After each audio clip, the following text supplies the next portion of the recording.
You are watching an interview, two people talking, relaxed, authentic. One asks question, the other share their story. It feels real. You trust it. Why wouldn't you? This isn't an ad, it's a conversation. Except here is what you didn't see. Before that interview happened, money changed hands. The guest paid to be there. The questions were approved in advance. What you are watching isn't journalism. It's not even an interview. It's a paid advertisement disguised as an authentic content. And it's happening everywhere. Podcast, YouTube interviews, LinkedIn thought leaders, Instagram live conversations. Millions of views, zero disclosure. This isn't about one podcaster. This is about how we have completely lost the ability to tell what's real and why that matters more than you think. Here is how it works. A media platform, podcast, interview show, web series built an audience, hundreds of thousands, sometimes millions of followers. Then they create a rate card. Want to appear on the show? There is a prize. Want better questions? That costs more. Want them to promote the episode? Premium package. A business reach out. They want exposure. The platform responds. Here is our partnership structure. Nobody calls it what it is, buying an interview. The interview happens. It looks organic, feels natural. The host asks questions, pre-approved of course. The guests share insights, scripted talking points actually, chemistry on camera, transactions behind it. The episode goes live, thumbnails designed for clicks, title optimized for search, description filled with keywords. Nothing mentions this was paid content. Comments flood in. Great conversation. So authentic. Love this content. The audience believe they have discovered something valuable. They haven't. They have been marketed to. And here is the brilliant part. Viewers share it, recommend it, tell their friends. Free marketing, paid propaganda. The algorithm rewards engagement. The platform grows. The cycle continues.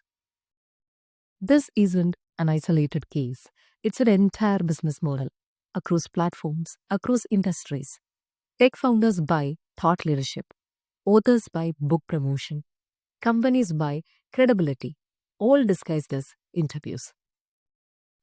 Traditional advertising had rules, disclosure requirements, clear labels. You knew when you were being sold to. Television ads looked like ads. Magazine spread said sponsored content. Billboards didn't pretend to be news. But call it an interview, call it a conversation.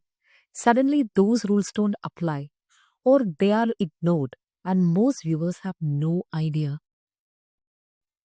This works because of how our brain processes information. When we watch a traditional advertisement, our defenses go up. We know we are being sold to. We become critical, skeptical. We filter the message. But an interview, a conversation, our defenses drop. We are not being sold to. We are learning. We are listening to authentic human exchange. Or so we think. Interviews create what psychologists call parasocial trust. The format itself, two people talking, making eye contact, showing vulnerability, triggers our social bonding mechanisms. We trust interviews more than we trust ads. Add in audience loyalty. If you trust the host, you trust their guests. The host credibility transfers. Their audiences become the guest's audience. That's worth money, a lot of money. For businesses, this is marketing gold. Traditional ads, people skip them. Banner ads, ignored. Sponsored post, scrolled past. But an interview, 20 minutes of undivided attention with built-in credibility for a fraction of traditional advertising costs. The algorithm amplifies it.